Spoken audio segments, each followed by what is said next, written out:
ಅಲೆಗಳ ಅಬ್ಬರಕ್ಕೆ ದಡಕ್ಕೆ ಬಂದ ಅಪರೂಪದ ಡಾಲ್ಫಿನ್ ರಕ್ಷಣೆ.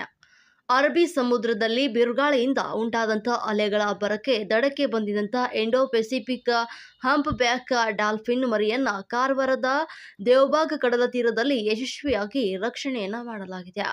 ಸೋಮವಾರ ಮಧ್ಯಾಹ್ನ 12ರ ಸುಮಾರಿಗೆ ಡಾಲ್ಫಿನ್ ಮರಿ ಸಮುದ್ರಕ್ಕೆ ಹಿಂತಿರುಗಲು ಸಾಧ್ಯವಾಗದೆ ಒದ್ದಾಡ್ತಾ ಇತ್ತು. ಇದನ್ನು ಗಮನಿಸಿದ ಜಂಗಲ್ ಲಾಡ್ಜಸ್ ಆ್ಯಂಡ್ ರೆಸಾರ್ಟ್ ಸಿಬ್ಬಂದಿ ನೀಲೇಶ್ ರವರು, ಸುನೀಲ್ ಮತ್ತು ಸಂತೋಷ್ ರವರು ಕೂಡಲೇ ಸ್ಥಳಕ್ಕೆ ಆಗಮಿಸಿ ಶ್ರಮಪಟ್ಟು ಅದನ್ನು ಸುರಕ್ಷಿತವಾಗಿ ಮತ್ತೆ ಸಮುದ್ರಕ್ಕೆ ಬಿಡುವಲ್ಲಿ ಯಶಸ್ವಿಯಾಗಿದ್ದಾರೆ.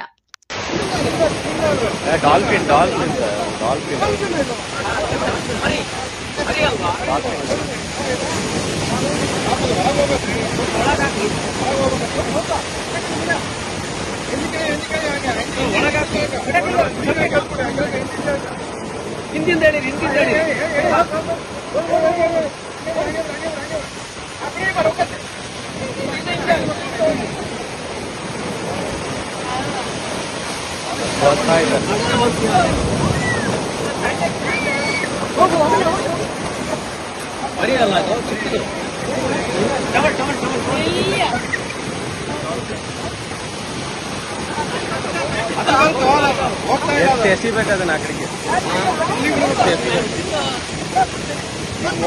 ಸ್ವಲ್ಪ